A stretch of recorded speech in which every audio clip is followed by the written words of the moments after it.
요 주시가 일제히 상승 마감을 했습니다. 자, 오랜만에 들려오는 반가운 소식 같은 느낌이죠. 자, 그동안 계속 말씀드려왔었던 엔비디아의 실적이 좋게 나타났습니다. 그래서 역시 엔비디아다 이렇게 얘기를 해드릴 수 있을 것 같긴 한데요. 엔비디아의 주가 상승, 그 다음에 기대감, 실적 발표, 이 부분들이 중요한 이유는요, 우리나라 반도체 기업들에게도 당연히 영향을 줄 것이기 때문입니다. 반도체 기업들은 삼성전자, 하이닉스가 포함되어 있기 때문에 얘네들이 오르면 주가가 같이 상승한다, 이런 배경이 깔려 있겠죠. 자, 이런 부분들 같이 알아보도록 하고요. 한국은행이 오늘 기준금리를 5연속 동결할 것이다 라고 얘기를 하고 있습니다. 자, 오늘이 바로 금통위가 열리는 날인데 여러가지 상황들을 고려했을 때 당연히 금리를 인상하는 것이 맞지만 아마 올리지 못할 것이다 라는 얘기를 하고 있습니다. 자, 금리를 지금 올리지 않으면 그럼 언제 올리겠다는 것인가? 그렇다고 내리기도 못할 것인데 자, 이 부분들 좀 답답합니다. 그래서 어떤 식으로 지금 진행을 해야 될 것인지 알아보도록 하고요. 자, 최근에 주주 행동 때문에 주가가 쑥 올라온 기업이 있습니다. 바로 현대엘리베이터인데요. 현대엘리베이터는 지금 수익이 잘 나오고 있는 상황이거든요. 신고가가 났어요. 그래서 물린 사람 없이 수익이 잘 나오고 있는데, 자, 이제 이런 상황에 놓여있는 기업이라면 어떤 식으로 봐야 되는지, 자, 굉장히 또 궁금할 수도 있어요. 왜냐면 현대엘리베이터 주주들은 이제 팔아야 되나 말아야 되나, 왜냐면 그동안 고생했다가 올라왔잖아요. 그러니까 이런 부분들 같이 알아보도록 하겠습니다.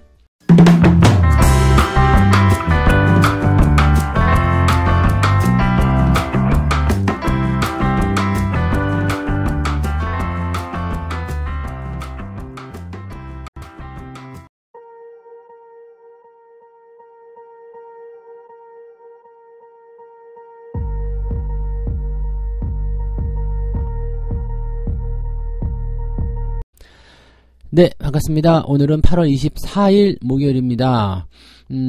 오늘은 이제 비가 와서 그런지 날씨가 굉장히 선선한 그런 느낌이에요. 네.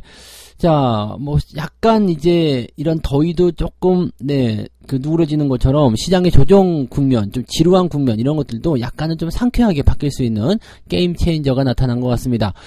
계속해서 말씀을 드려왔었지만 이번 주 후반 넘어가면서 엔비디아의 실적 발표가 중요한 포인트가 된다고 말씀드렸죠. 그래서 주 초반에는 조금 재미없는 장세 보이다가 주 중후반 들어서면서 엔비디아 실적 발표가 나오고 주가가 상승할 수 있다, 이런 배경들을 계속 말씀드려왔는데, 자, 지루한 국면들 요거 하나 보면서 많이들 참아오셨으리라 생각합니다. 요런 부분들이 오늘 미국 시장을 통해서 먼저 진행이 좀 됐는데, 우리나라 증시도 당연히 영향을 받을 거라 생각합니다.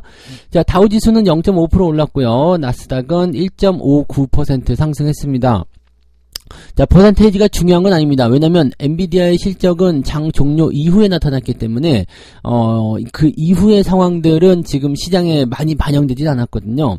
일단 상승 기대감으로 조금 올라오긴 했는데 그래도 좀 지켜보자, 이런 식의 느낌이었을 거예요. 근데 엔비디아의 실적이 이제 아주 좋게 발표가 되면서 이제 시간에 의해서 폭등세를 나타내고 있죠. 자, 다우지수, 나스닥 모두 상승 출발한 이후에 상승 흐름을 계속 이어가면서 양봉을 크게 만들어내는 모습이었고요. 전체적인 분위기는 매우 좋았다라고 보시면 되겠습니다. 엔비디아가 어떻게 움직이고 있는지 알아보도록 합니다. AI 반도체인 GPU, 이것을 설계하는 반도체 기업 엔비디아가 2분기 매출이 135억 700만 달러로 1년 전보다 100%, 전분기보다는 88% 매출이 증가했다라고 얘기가 나왔습니다. 매출이 2배 뛰었어요. 1년 전분에 대비해서 매출 2배. 와, 어마어마하게 어닝 서프라이즈가 나온 거죠. 순이익 역시도 뭐라고요? 엔비디아 같은 기업이 이 순이익이요. 1년 전보다 854%, 전분기보다 200% 증가했다. 와, 순이익 증가율이 어마어마한 거잖아요. 이렇게 되면은 대단한 포인트고요. 순이익은 그렇고 영업이익은 전년 동기 대비, 지금 수치가 잘못 써졌나 제가 잠깐 봤는데 맞는 수치네요. 1263% 성장했다. 이게 마진율이요, 70%가 나왔대요. 어마어마한 부분입니다. 그러면서 뭐라고 얘기했냐면, 새로운 컴퓨팅의 시대가 시작되었다. 세계적인 기업들이 범용 컴퓨팅에서 가속 컴퓨팅 및 제네레이티브 AI로 전환하고 있다. 이 AI 쪽에 대한 어떤 기대치를 크게 높여준 모습이에요. 그러니까 AI와 관련된 그런 형태로 보시면 되는 거고요. 엔비디아 GPU는 생성형 AI 컴퓨팅 인프라를 구성한다. 자, 다 말해준 겁니다. 자, 바로 이 GPU 생성형 AI, 요게 바로 HBM이라는 그 반도체로 다 귀결이 되는 부분입니다. 그래서 삼성전자와 하이닉스에게 기대감이 좀 커질 수 있는 내용이 좀 되는 거죠. 다른 부분들은 필요 없어요. 그냥 삼성전자의 주가나 또는 하이닉스의 주가나 이런 것들이 뭐 폭등을 해가지고 상한가를 치고 올라가거나 이런 거는 없다고 봅니다. 근데 재미가 없거나 뭐 그런 부분들 다 떠나서요. AI 시장에 대한 성장성만 봤을 때 가장 수혜주가 어디냐? 하이닉스, 삼성전자. 자, 이거 뭐 몇 달 전부터 계속 말씀드리고 있는 내용입니다. 그러니까 이런 부분들을 우리가 참고해 봤을 때 이 삼성전자나 하이닉스에 대한 관심을 우리가 가져야 되는 이유는 충분하다라고 볼 수가 있는 내용이 되는 거죠. 네. 자, 아무튼 뭐 그런 부분이고요. 자, 이게 일단은 2분기 실적은 좋게 나왔지만 그래. 그럼 뭐 3분기는 어떤데? 나 이렇게 나올 수 있잖아요. 3분기 실적 전망을 발표를 했는데 분기 매출은 160억 달러에서 뭐 플러스 마이너스 한 2% 정도 변동이 나올 것이다. 이렇게 되어 있고요. 근데 마진율이 72.5%로 지금보다 높게 유지될 것이다. 이렇게 되면은 실적이 2분기에 이어서 더 올라올 수도 있다는 얘기죠. 지금 이 정도 실적이면은요, 일단은 뭐 어닝 서프라이즈의 서프라이즈 같은 정도 느낌이기 때문에 상당한 기대감을 모을 수 있다. 충분히 시장의 방향을 돌려세울 수 있다라고 볼 수도 있습니다. 지금 시간에 미국 시간 기준으로 1시 30분, 지금은 어떻게 되는지 모릅니다. 제가 녹음하는 시점이 1시 30분 정도였는데 미국 시간 1시 30분 정도의 장외 시장 시간에서 무려 8% 급등하고 있습니다. 그러니까 이렇게 되면은 내려갈 때 내려가더라도 내일 한 번은 더 올려놓고 내려온다라는 얘기가 되겠죠. 그럼 우리나라 증시 입장에서는 이런 부분이 좀 되겠죠. 오늘 장세가 일단 삼성전자 하이닉스로 주목이 된다면 주가는 어느 정도 반등할 것이다. 근데 전체적인 분위기가 좋아질 것이다. 그 다음에 미국장이 오늘 저녁에 반등세를 보이게 되면 주말장 흐름까지 연결시켜서 이번 주까지 좋아질 것이다. 자, 중요한 거는 잭슨홀 미팅입니다. 네, 잭슨홀에서 이제 파월이 뭐라고 씨부리냐 거기에 따라서 다음 주가 결정되는데 여기서 파월이 그냥 뭐 느긋하게 이야기 좀 해주게 된다라고 한다라면 뭐 그러면 다음 주까지도 쭉 상승할 수 있는 분위기가 나오게 됩니다. 자, 이제는 파월의 입에 매달려 있습니다. 엔비디아는 일단은 네, 방향성 열어줬고요. 그럼 거기에 맞춰서 파월만 제대로 만들어지게 된다면 네, 우리가 예상했었던 시나리오대로 움직일 수 있다. 이렇게 보시면 되겠죠. 자, 조금은 긍정적인 부분에 가까이 다가섰다 볼 수 있겠습니다. 시장 전문가들은 뭐라고 했을까요? 뉴욕 증시 전문가들은 엔비디아의 실적과 주가 흐름이 시장의 변동성을 일으킬 수 있다. 자, 지금은 이 실적 전망치가 어떻게 나오냐, 실적이 어떻게 나오냐, 여기에 따라서 변동성이 촉발될 것이다 라고 되어 있는 건데 이거는 이제 실적 발표 전에 있었던 이야기인데 실적 발표가 어닝 서프라이즈로 빵 터져버렸기 때문에 여기에서의 기대감이 크게 작용했을 것이다 라고 판단하시면 될 것 같습니다. 뭐 근데 지금 금리에 대한 부분들은 약간 회의적인 느낌이 좀 나타나고 있습니다. 일단 9월 회의에서 금리를 동결할 가능성은 88.5%. 뭐 그냥 이건 금리 동결이다 라고 보시면 되는데 11월 회의는 지금 금리를 0.25%포인트 인상할 가능성이 있다. 이게 점점 높아지고 있어요. 원래는 저 밑에 있었거든요. 그냥 금리 인상 끝이다라고 얘기했었는데 지금 45%까지 달해있다. 자, 그러니까 파월이 이번에 잭슨홀 미팅에서 또 찬물을 끼얹을 가능성도 있다라는 것을 우리가 생각해야 된다는 얘기죠. 우리 아직 금리 인상 한 번 더 할 수도 있어요. 라는 식으로 얘기가 나오게 된다면 11월 달에 금리 올릴 가능성이 네, 50% 반수를 넘어가게 된다면 이제 불확실성한 안개 속으로 들어갈 수밖에 없다는 얘기죠. 그러니까 엔비디아를 통해서 주가가 올라가는 형태의 모습을 만들어놨는데 네, 파월이 네, 이것을 찬물을 끼얹을 수 있다. 자, 기업들이 실적을 잘 올려놓으면 뭐합니까? 정치인들이 갔다가 한 방에 그냥 네, 던져버리게 되면은 부담이 커질 수밖에 없겠죠. 자, 요런 식의 느낌이라서 조금 기분은 안 좋은데 바꿔서 생각하면 기업들의 실적이 계속 좋게 만들어지고 기대감이 있다 그러면 주가가 밑바닥에 있을 때 그냥 사놓으세요. 네, 정치라는 환경은 언제든지 변할 수 있기 때문에 기업 가치가 변하지 않는 이상은 정치 환경에 우리가 노출돼서 거기에 막 끌려다닐 필요는 없습니다. 그래서 이런 부분들을 우리가 참고해서 생각해 주시면 좋겠습니다. 자, 국내 증시 어쨌든 오늘은 네, 삼성전자 하이닉스를 필두로 일단 상승 흐름 출발 예상이 되고 있기 때문에 거기에 대한 기대감을 좀 가져보고요. 또 주가가 막 올라간 시점에서 따라가겠다고 막 그렇게 하지는 마시고요. 항상 어떻게 해야 된다고 했어요? 미리 이런 부분들을 제가 이미 예전부터 말씀해드리잖아요. 그러니까 주가가 팍 뛰어 올라갔을 때 그때 무리하게 따라가지 마시고 미리미리 사놓으세요. 근데 밑에 쪽에서는 손이 잘 안 나가는 게 사실이긴 하죠. 네, 뭐 그렇지만 네, 주식은 항상 그렇게 해야지만이 되는 거고 따라가다 보면은 네, 수익률은 그렇게 많이 나오기가 어렵습니다. 그러니까 그런 것들을 꼭 참고해 주시기 바랍니다. 어쨌건 오늘은 오랜만에 네, 상승 기대감을 통해서 주가가 전체적으로 많이 올라갔으면 좋겠어요. 그리고 삼성전자 하이닉스가 중요한 포인트이지만 삼성전자 하이닉스에서 파생되어 나오는 네, 그런 뭐 부품주들 있잖아요. 소부장 관련주들도 관심 있게 보아야 된다라는 것도 꼭 참고해 보실 필요가 있겠습니다. 자, 두 번째 이야기로 넘어갈게요. 네, 한국은행이 오늘 기준금리를 5연속 동결할 것이다.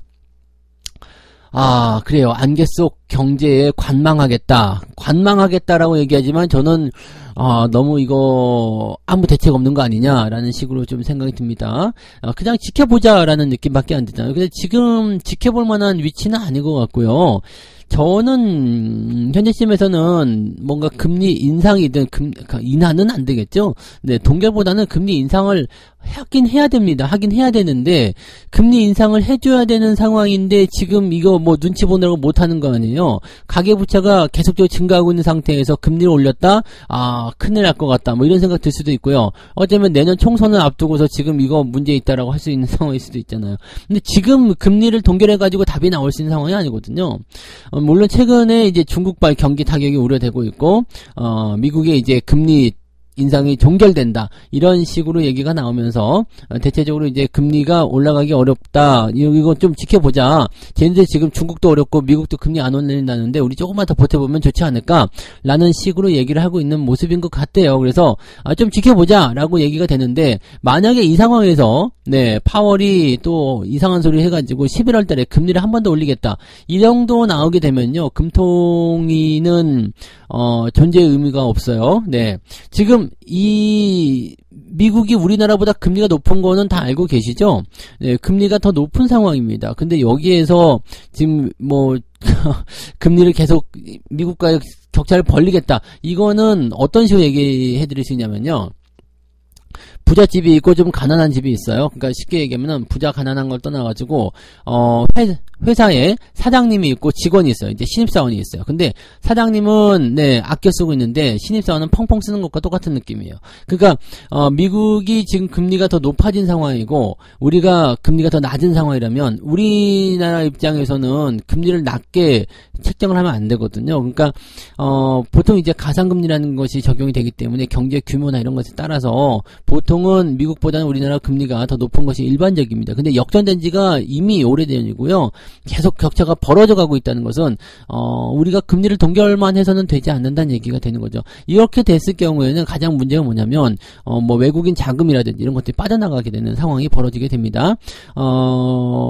지금 일단은 금리 동결을 이번에도 할 것 같아 보이긴 하는데 당장은 우리나라한테도 뭐 좋은 소식이라고 생각할 수 있겠습니다만 금리 동결한다고 해서 뭐 우리나라 경제가 그렇게 좋아질 것 같지는 않고요. 지금 이 부담감은 계속 커지겠죠. 네, 부채가 요즘에 또 부동산 가격 변동에 따라서 같이 올라가는 것 같은 느낌이 드는데 이렇게 됐을 경우에는 부채가 다시 늘어난다. 그 다음에 금리 격차도 다시 벌어진다. 환율도 계속 올라간다. 야, 이거 지금 금리 인상하지 않고는 안 되는 거 아닌가 싶은 생각이 좀 있어요. 네. 자, 한국은행이 또 수정 경제 전망도 같이 내놓는다 되어 있는데 올해 성장률의 경우 금융금리와 마찬가지로 똑같을 것이다. 뭐 아무것도 안 한 것 같아. 야, 뭐 이게 그럼 물론 당연히 그러진 않겠지만 자다 일어나가지고 야, 뭐냐 회의냐? 지난번 했던 걸 똑같이 해. 막 그렇게 하고 다시 자는 것 같은 그런 느낌이잖아요. 이거는 결국 좋지 않아요. 그다음에 성장성도 이렇게 좋지 않다라고 한다면 뭔가 경기를 부양시킬 수 있는 어떤 정책적인 부분들이 좀 나온다든지 뭐 그런 거 하나도 없고 지금 좀 답답하죠. 네, 중국의 부동산 개발업체 비구이 위안이 지금 디폴트 위기가 최근에 불거져서 아직 위험하다. 근데 네, 중국 관광은 또 허용이 되면서 이 긍정적인 효과도 있기 때문에 이거 좀 지켜보자. 뭐 다 지켜보자입니다.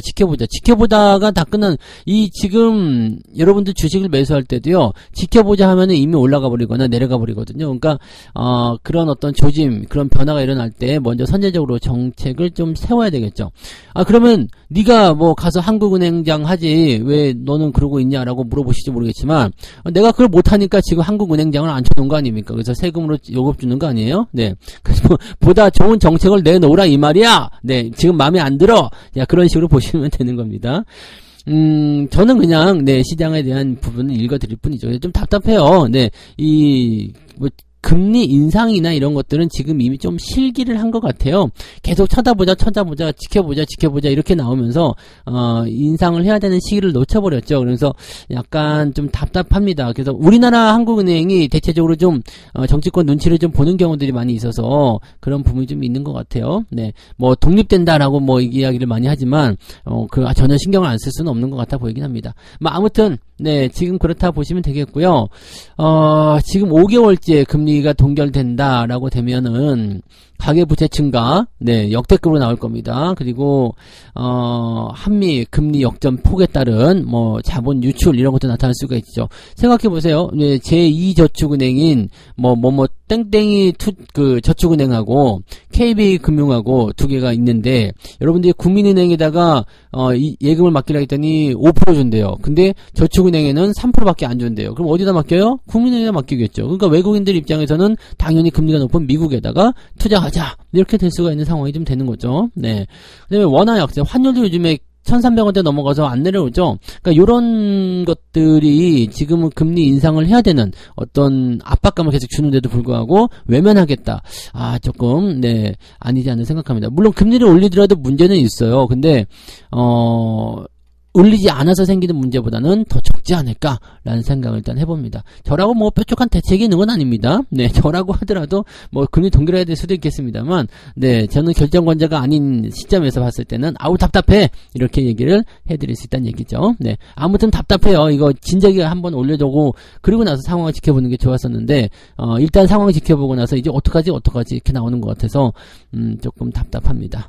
자, 아무튼 답답한 거 뒤로 하고요. 세 번째 이야기 넘어갑니다. 이건 또 좋은 소식이 하나 있잖아요. 현대 엘리베이터. 이거 예전에 월급 종목이기도 했었는데 수익률은 10% 조금 넘어갔어요. 네, 10% 조금 넘어가고 있고요.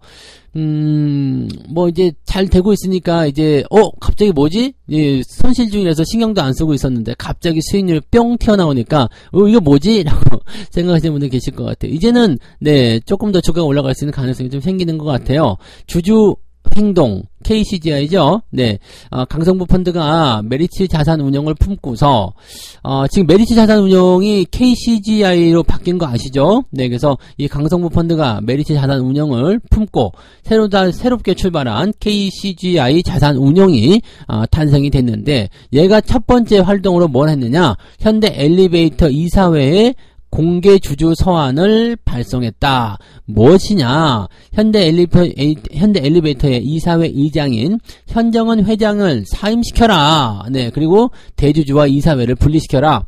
이사회 내 사회 이사가 확대되는 것이 좋겠다. 중장기 수익성 개선 방안을 강구하자. 진정한 의미의 독립적인 감사 선임을 요구한다. 이런 식으로 해서 네, 그 공개 주주 서한을 발송을 했습니다. 자, 그러다 보니까 뭐가 돼요? 이제 가장 중요한 게 이거예요. 대표이사의 사임. 네, 회장의 사임입니다. 사임이 되면서 이제 이 대표이사는 아닌가? 네, 아무튼 네, 대표이사가 회장님이 일단 물러나라. 네, 그다음에 대주주하고 이사회 분리해서 독립적으로 한번 가보자. 잘할 수 있는데 왜 자꾸 이렇게 하고 있느냐? 이런 식으로 해가지고 이제 간섭을 하기 시작한 거죠. 이거는 무슨 얘기냐면 예전에 한진칼 때 생각하시면 되겠죠? 네. KCGI가 들어가가지고 그때도 네, 행동주의 펀드라고 했죠. 그래서 그렇게 해서 한진칼의 주가가 제법 많이 올랐습니다. 현대 엘리베이터는 그 전부터 이미 많이 올랐지만 그 전에 올라간 것은 지금 이 행동주의 펀드의 개입 때문은 아니었어요.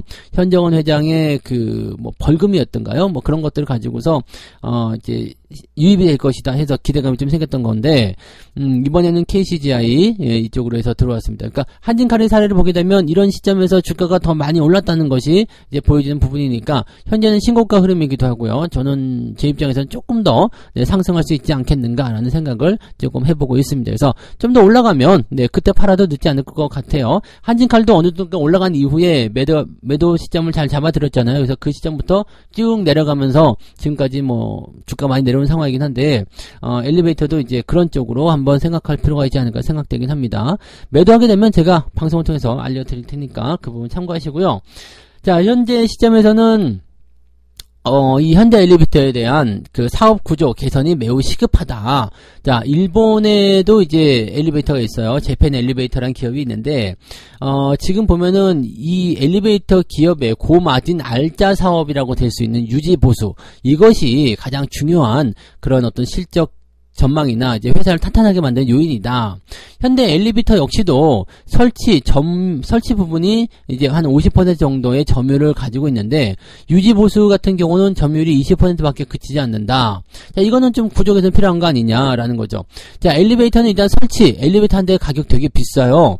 네, 저희 아파트에 있는 거 엘리베이터 보니까 대당 6-7천만 원씩 하는 것 같더라고요. 네, 그래서 근데 이 엘리베이터가 하나만 있는 게 아니잖아요. 아파트에 뭐 2개, 3개씩 한 동에 그렇게 달려 있으니까 그렇게 하면은 뭐 수십억 그냥 그 전체 동에 한번 들어가면 수십억씩 나타나는 부분이죠. 그러니까 이게 싼 그게 아니더라고요. 엘리베이터가 싸지가 않습니다. 근데 비싼 거라서 요게 딱 달려 있고 그다음에 이 비싼 거니까 또 뭐래요? 와가지고 유지 보수하는데 이 유지 보수를 현대 엘리베이터가 와서 해야 되는데 다른 애들이 와서 한다. 유지 보수 기업이 또 따로 있을 거 아니에요. 그렇게 되어 있다는 얘기겠죠. 그러니까 이거를 조금 잘 해보자 이 얘기죠.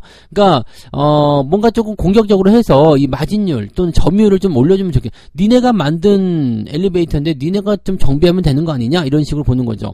쉽게 얘기하면 우리가 공기청정기를 LG를 통해서 하나 샀어요. LG전자의 공기청정기를 샀는데 LG전자가 뭐 멤버십이나 뭐 케어십 이런 걸 통해 가지고 와서 해주잖아요. 그러니까 그런 식으로 봐야지 되는데 그냥 뭐 정비를 안 받는다든지 아니면은 그냥 민간 동네 전파사에서 아저씨가 오셔가지고 잘 돌아가요 대시오 그러고 그냥 가는 거 그런 거 같은 느낌. 네, 그렇게 생각하시면 되죠. 그러니까 점유율이 너무 낮다라는 것이 현재 사업 구조의 어떤 개선이 필요한 부분이다 이렇게 되어 있습니다. 현재보다 순이익이 500억 원은 더 늘어날 수 있다 이렇게 얘기를 하고 있다고 하니까요. 이게 500억 정도 순이익이 늘어난다고 하면은요 시가총액으로 따지게 되면 거의 한 5천억 정도 늘어날 수 있는 겁니다. 그럼 현대 엘리베이터의 주가가 적어도 한 50% 정도 가까이는 50% 정도 되겠죠.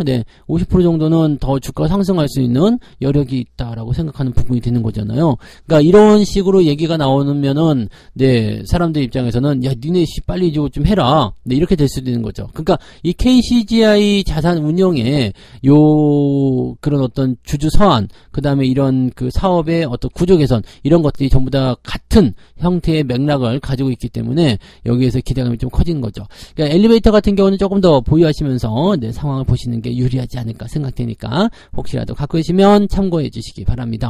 네, 자 이렇게 해서 오늘 3가지 이야기 전달해 드렸습니다.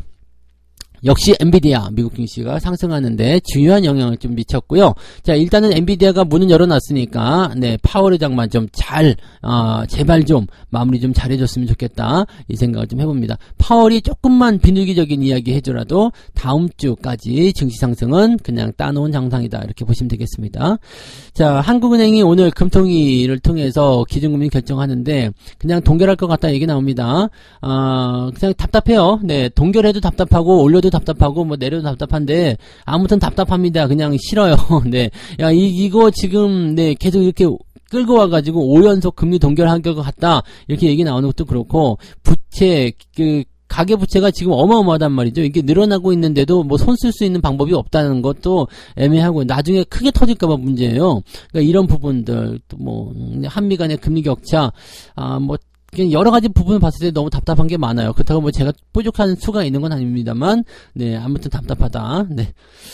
자, KCGI 주주 행동주의 펀드죠. 네, 얘네가 이제 주주 소환을 발생을 하면서 현대 엘리베이터가 여러 가지 이 조건을 발송을 했습니다. 현정은 회장의 사임, 이거 가장 큰 거예요. 그다음에 대주주와 이사회를 분리해서 사업을 이제 독립적으로 좀 해보자, 이런 부분들, 그다음에 사업 구조 개선, 이런 것들을 요구하고 나섰다 얘기가 되는 겁니다. 요게 이제 주가를 더 끌어올릴 수 있는 요소가 될 수 있기 때문에 우리는 조금 더 긍정적으로 볼 필요가 있다라고 말씀드릴 수 있겠습니다. 네, 책 한 곡 읽고 마무리하도록 하겠습니다. 계획을 짜지 않는 것은 실패할 계획을 짜는 것과도 같다. 장거리 여행에도 지도가 필수적인 준비물인 것처럼 인생의 성공을 위한 여행에서 계획은 필수 도구다. 자, 투자에서도 마찬가지예요. 자, 이게 앞으로 어떻게 될 것이다, 어떻게 할 것이다 라는 계획을 짜놓지 않으면요, 그냥 시장이 움직일 때 거기에 휩쓸려 다니게 돼요. 그래서 이렇게, 야, 지금 나쁜 소식인가 봐, 팔자, 이런 거. 그러니까 우리가 여행을 가려고 준비를 하고 있어요. 근데 오늘 비가 와. 여행은 일주일 후인데 오늘 비가 와. 야야야, 비 오니까 됐어. 짐 풀었다가 그 다음날 해가 뜨니까 해 떴잖아. 짐 다시 싸. 그 다음날 또 비가 와요. 야, 짐 풀어. 그 지랄을 하다가 여행을 못 가는 수가 생기죠. 그러니까 그렇게 되지 않도록 하기 위해서는 장기적인 플랜. 자, 며칠 후에 날씨가 이럴 거니까 지금 비 오더라도 괜찮아. 또는 지금 해 떴지만 며칠 후에 비가 오니까 여기에 대한 대비를 해야 돼. 이런 것들을 여러분들이 세우셔야 되는 얘기입니다. 아시겠죠? 투자에 있어서도 계획은 매우 중요하다. 그 계획 안에는 철저한 분석이 같이 포함되어야 된다. 이것을 꼭 기억해 주시기 바랍니다. 네. 자, 오늘은 일단 즐거운 출발 한번 해볼까요? 네, 모두도 화이팅 하시고요. 좋은 결과도 있으시기 바랍니다. 저는 장중시황 때 다시 올게요. 고맙습니다. 본 방송에서 제공되는 모든 정보는 투자 판단의 참고 자료이며 투자의 최종 책임은 본 방송을 이용하는 본인에게 있습니다.